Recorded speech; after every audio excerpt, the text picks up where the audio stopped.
So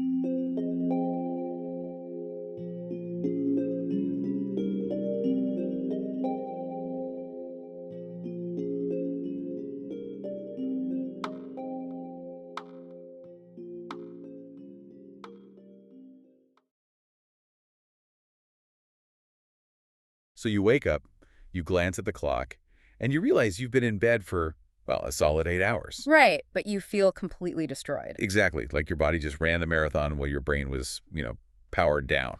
Or let's flip the script. Okay. Maybe it's not you. Maybe you're lying there wide awake staring at the ceiling while your partner tosses and turns like they're wrestling a ghost. Yeah, and you genuinely start to wonder if their restless night is quietly destroying your own cardiovascular health. Which is a dark thought at 3 in the morning. But for decades, we've just had to guess about the fallout of that shared sleep space. We wake up groggy and blame the mattress or the temperature. Or a bad dream. But it is a profound and frankly often overlooked biological reality. We've been conditioned to treat sleep as this highly isolated individual event. Right, you close your eyes, you go into your own world. Exactly. But the clinical reality is that when you share a bed, you are sharing a highly dynamic biological environment. Your nervous systems are essentially cross-talking all night long. And today, we are actually pulling from a massive stack of comparative analyses, breakdowns of proprietary algorithms from Oxyzen, specifically their AI architecture, and emerging clinical research on what they call sleep co-regulation. Which is a fascinating field. It really is. Mhm. Our mission for this deep dive is to figure out what happens when we stop guessing. We want to separate the marketing hype from the actual science of predictive sleep tech and shared health data.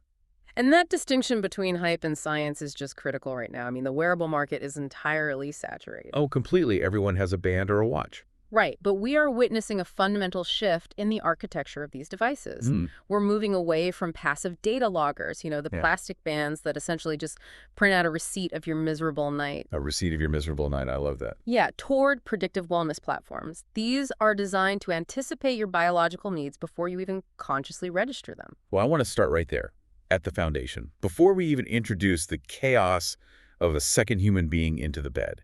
Okay, let's do it. Because the idea of having an AI ring on your finger that acts as a tiny predictive health coach is a huge claim. Let's look at the secret sauce happening inside the hardware. The proprietary algorithms. Exactly. Based on the documentation for the Oxygen ring, their sleep AI focuses really heavily on chronotype analysis. But what does that actually mean biologically? So to understand chronotypes, we really have to look at melatonin release curves and core body temperature. Okay. The algorithms inside the Oxygen ring aren't just logging when you close your eyes. They are analyzing your long-term behavioral and biological patterns to map your innate biological clock.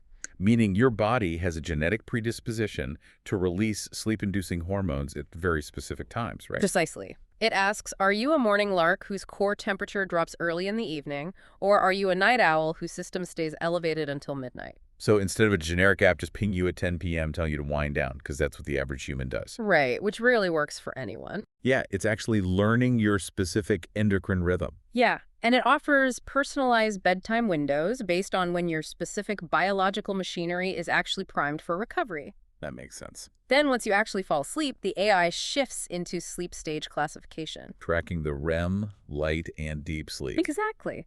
But it's not just detecting if you are moving or still.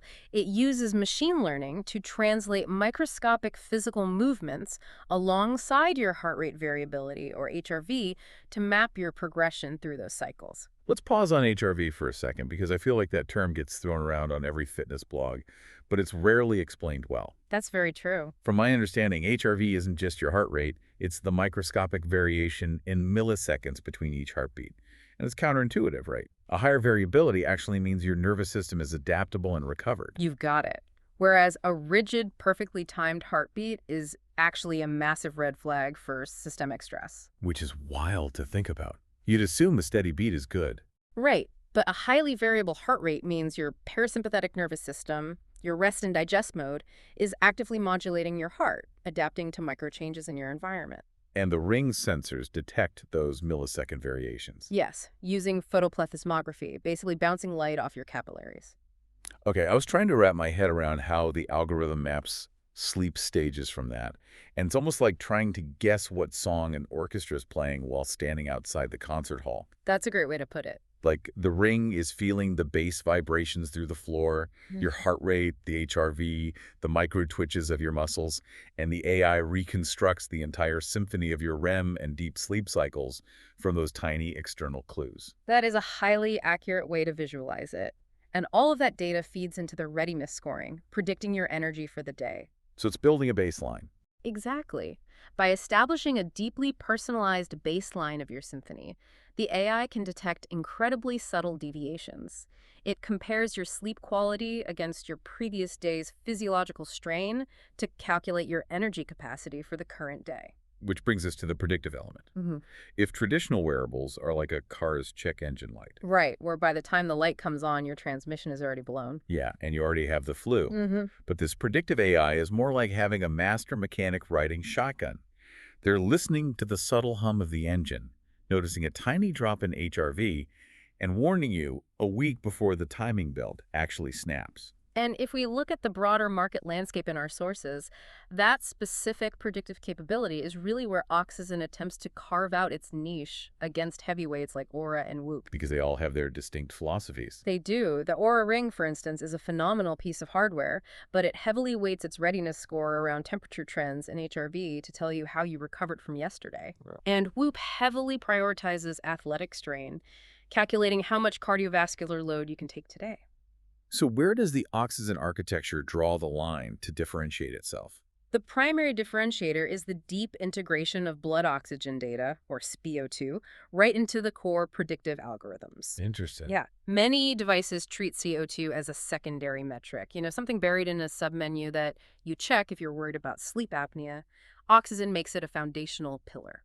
But why does that matter so much? Hmm. What is the blood oxygen telling the AI that the heart rate isn't? Your blood oxygen saturation during sleep is a critical indicator of mitochondrial repair and respiratory efficiency. Okay. If your SpO2 drops slightly but consistently over a week, it is often a leading indicator of systemic inflammation, environmental allergens, or an oncoming respiratory virus. Wow, before you even feel a tickle in your throat. Exactly.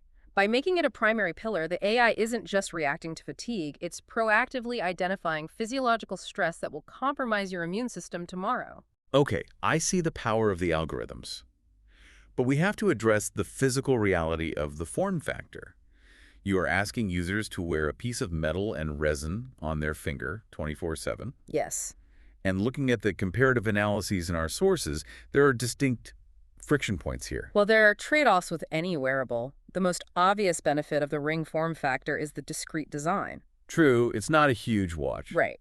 If you've ever tried to sleep wearing a bulky smartwatch, you know it can be actively detrimental to the sleep you are trying to optimize. The glow of the screen, the bulk against your wrist, it introduces physical friction. Right. A ring minimizes that somatic interference, which is vital for gathering continuous, uncorrupted data. But the friction just moves somewhere else. The sources highlight fit sensitivity as a major hurdle. That is a valid point. Like, a smartwatch can be a little loose on your wrist and still get a decent reading. Yeah. But your fingers experience constant vasodilation. They swell when you eat salty food. They shrink when you're cold. Yes, the volume changes constantly. So if the ring twists or slides even slightly off those capillaries, the optical sensors lose their lock, and suddenly your AI mechanic is deaf. Maintaining sensor contact on an extremity that constantly changes volume is absolutely a genuine engineering hurdle. It requires users to be far more diligent about how the device sits on their hand than they would with a wrist strap. And then there's the business model and the user experience. You are paying a premium hardware price, plus you're locked into a monthly subscription fee to actually access the deep AI insights. The subscription model is certainly a point of contention. And worse, there is no screen. You're asking me to pay hundreds of dollars plus a monthly fee for a device that offers zero immediate visual gratification. I hear you. In a screen-addicted culture, having to pull out your smartphone just to see how you slept feels like a massive behavioral disconnect. So what does this all mean for the user experience? I hear the frustration regarding the subscription model and the UX, but the lack of a screen is actually a highly deliberate, scientifically backed design choice. Convince me, because right now, it feels like I'm buying a sports car without a dashboard. Okay, first, consider the power demands. Running continuous background data collection, especially those SEPPO2 sensors, which require firing red and infrared LEDs constantly, is notoriously power hungry. So a screen would just kill it. Exactly. Powering even a tiny OLED display would reduce the battery life from several days to several hours. But psychologically, the argument is even stronger. How so? The ultimate goal of a wellness wearable focused on sleep and parasympathetic recovery is to reduce cortisol and stress. Introducing another glowing screen into your life that buzzes, flashes, and demands your immediate visual attention completely undermines that goal. Oh, I guess that makes sense. The ring is designed to be invisible. It operates silently in the background so you can focus on living rather than obsessing over real-time metrics. Yeah, you don't want the very device that's supposed to cure your insomnia flashing a bright LED into your retinas at 3 a.m. So we have this invisible coach making sure you individually are optimized. But human beings don't sleep in vacuums. Let's transition to the shared environment. This is a crucial transition. Throw another human into that bed, and suddenly that perfect AI ecosystem has a massive chaotic variable to contend with. This is exactly where the technology moves from individual metrics to the architecture of shared wellness. Platforms are increasingly allowing couples to sync their applications. To share dashboards, right? Yes, creating a shared dashboard that introduces a radical level of biological transparency into the relationship. The sources outline two main behavioral outcomes from this: gamification and mutual support. The gamification is pretty standard. You share your step counts, you see your partner hit 10,000 steps, your competitive drive kicks in, and you go for a run. It's essentially strapping a tiny personal trainer to your relationship. Yeah. But the mutual support aspect is what genuinely alters relationship dynamics, doesn't it? It does, because it provides an objective vocabulary for subjective feelings.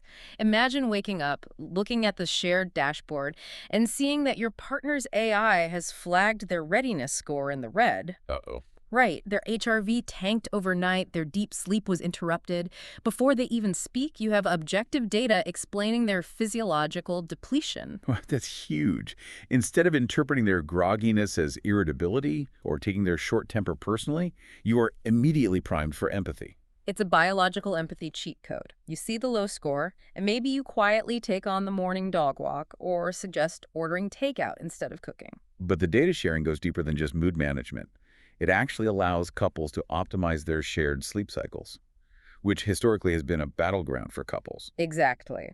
Without data, couples fight over bedtimes based on preference and stubbornness. But when the wearables gather objective data on sleep onset and architecture, the mismatches become clinical rather than personal. Oh, that's smart. If the data definitively proves that one partner's biological chronotype is a night owl and the other is a morning lark, it neutralizes the argument. You stop fighting about who is right and start using the data to negotiate a middle ground sleep strategy. A strategy that respects both biological realities. And let's talk about the physical disruptions of sharing a bed, because here's where it gets really interesting. The physical impact is undeniable. Right. The data can reveal that when one partner tosses and turns at 2 a.m., it consistently yanks the other partner out of deep REM sleep, even if they have zero memory of waking up. The micro movements of the mattress are literally spiking their heart rate. Which leads to waking up exhausted despite getting your 8 hours of sleep. Hmm. The wearables essentially quantify the collateral damage of a restless partner. And the solution to this is brilliant.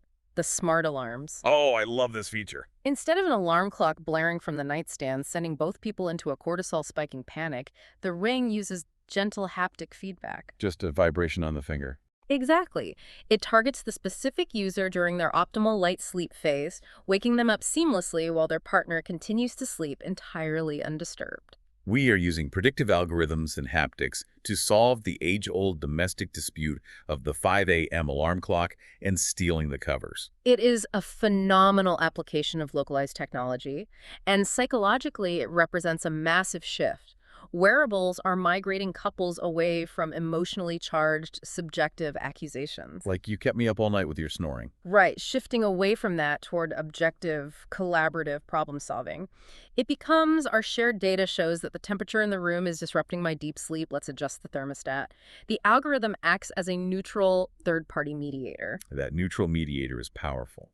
But I want to dig much deeper into the underlying biology here, because the clinical research on physiological sleep co-regulation in our sources is mind-blowing. It really challenges our fundamental understanding of sleep. Yeah, we aren't just talking about app dashboards and vibrating alarms anymore. We are talking about what physically happens to the nervous systems of two people lying next to each other in the dark. Co-regulation is one of the most fascinating frontiers in sleep science.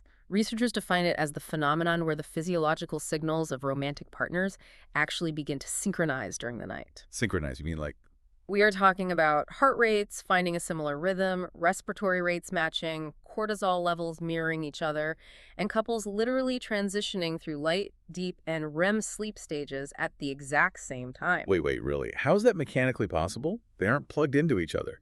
How does my heart know what my partner's heart is doing? It comes down to evolutionary biology and the parasympathetic nervous system.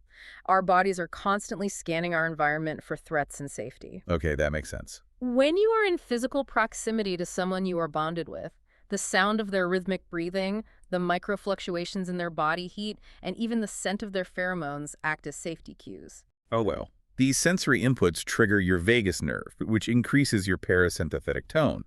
Essentially, the relaxed state of your partner's nervous system acts as a tuning fork for your own. A tuning fork. Yes, pulling your physiological rhythms into alignment. That is incredible. So when an app gives a couple a high co-regulation score, what exactly is it measuring? A high score generally triangulates three factors. First, synchrony. The algorithm detects that both partners are entering the paralysis of REM sleep or the restorative phase of deep sleep concurrently. Okay, that's one. Second, rest quality. It shows that both nervous systems are responding to the shared environment smoothly, without sudden spikes in heart rate or movement. And the third. Third, it implies bonding. And the bonding aspect is where this leaks from biology straight to psychology. The clinical studies show a massive emotional correlation. They absolutely do. Physical, biological synchrony, objectively measured by a wearable, directly correlates with high relationship satisfaction and emotional closeness reported by the couples. When I read that, I pictured two musicians playing this complex biological duet in their sleep without even realizing it. I love that analogy. They are breathing together, hearts beating in rhythm, navigating the architecture of sleep as a single unified organism. The duet metaphor captures the elegance of it perfectly, and it highlights a massive blind spot in traditional science. For a century, we have studied sleep in sterile laboratories, treating the human as a completely isolated subject. Right, alone in a room with wires attached to their head. This wearable data fundamentally shatters that paradigm. It proves that sleep is an active, relational process. Our bodies do not power down. They are constantly communicating and calibrating with the person next to us. But our sources highlight a very real tension here. What happens when the objective data from the ring clashes with the subjective experience of the human? Ah, yes, the mismatch. What if the ring says you two are performing a perfect biological duet, perfectly synced in REM sleep, but you wake up and you're furious with each other over an argument from the night before? That tension is exactly what researchers are currently exploring. Comparing the objective data of perfectly synced biomarkers with the subjective reality of a couple's emotional state opens up entirely new diagnostic avenues. Interesting. If your bodies are syncing but your minds are fighting, it suggests a psychological barrier rather than a physiological one. And on the flip side, Conversely, if you feel deeply in love but your data shows massive physiological disruption when sleeping together, it points to environmental issues like a bad mattress or sleep apnea, rather than a failing relationship. that is a brilliant distinction. Yeah. But as we marvel at this biosynchrony, we have to slam the brakes and do a reality check. Okay. We are talking about the data governance of intimacy. Sharing the millisecond variations of your heart rate, your respiratory baseline, and your exact sleep stages is an incredibly invasive level of sharing. It is deeply personal data. It's inherently risky. How do platforms like Oxyzen handle the privacy and security of biological data between partners? The governance of this data requires incredibly strict, user-centric frameworks. Platforms cannot simply dump your entire raw medical profile onto your partner's smartphone. They handle this through a protocol known as granular sharing. Meaning I have a menu of what I expose and what I hide. Exactly. You maintain total sovereignty over the data streams. You might decide that sharing your overall simplified readiness score is helpful for planning the day together, Sure. but you might choose to keep your moment-to-moment SpO2 levels, your exact heart rate variability, or your deep sleep metrics entirely private. Okay, but let's play out a real-world scenario. Let's say I wake up and mentally I am just done. We've all been there. I want to take a sick day from work, I want to lie on the couch, and frankly, I want a little sympathy from my partner. But what if my partner pulls up the shared dashboard and sees my AI readiness score is actually at 100%? Right. The algorithm is screaming that I am biologically primed to run a 10K, but I just want to watch TV. Can I hide that specific data point on a whim? You can. The architecture is built on consent and control, featuring revocable permissions. You must mutually invite each other to share data, and crucially, you can toggle that sharing off instantly at any moment without needing approval from the other party. I see the technical solution, but I have to push back on the social reality of that. Technology cannot solve human nature. That is very true. Sure, I can toggle my data off in the app, Mm. but think about the social consequence. If my partner wakes up, checks the app, and sees access revoked for my health data, they aren't going to think, oh, I respect their data sovereignty. No, probably not. They are going to think, what are they hiding? That is going to cause a vastly bigger argument than me just faking a cough and taking a sick day. You are absolutely right to identify the social friction. Engineering can only build the boundary. It cannot dictate the interpersonal reaction to that boundary. Exactly. The goal of granular sharing and revocable permissions is to ensure the technology functions as a scaffolding for trust and communication, rather than a mechanism for surveillance or micromanagement. But you are entirely correct. If the baseline of trust in the relationship is fractured, a wearable device will only amplify that paranoia. Nobody wants a microscopic hall monitor living on their finger, constantly fact-checking their fatigue. It's a brave new world of domestic negotiations. It really is. Well, we've covered an incredible spectrum today. We started by unpacking a tiny screenless ring that uses SpO2 and HRV to act as a highly predictive, personalized mechanic for our bodies. A master mechanic. Yes.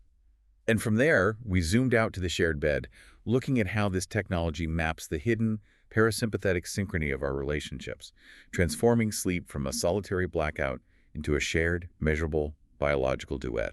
It truly represents a monumental leap in how we quantify human connection. But if we synthesize the power of these predictive AI platforms with the reality of human nature, it leaves us with a necessary and somewhat provocative question. Oh, I like where this is going. As these algorithms become increasingly flawless, as we increasingly rely on a ring to tell us when to sleep, when to exercise, and even how biologically bonded we are with the person sleeping next to us, do we risk entirely outsourcing our intuition? Wow. Do we lose our innate ability to simply feel how our bodies and our relationships are truly doing without needing a dashboard to validate it? That is the ultimate tension between the objective algorithm and the subjective human experience. Yeah. At what point does the data stop serving our lives and we start living to serve the data? Exactly. That is a massive question for all of you listening to Chew On today. Thank you for joining us on this deep dive. Keep exploring the science, keep challenging the tech, and the next time you wake up exhausted while your partner is peacefully dreaming beside you, Well. at least now you know you can blame their vagus nerve. Catch you next time.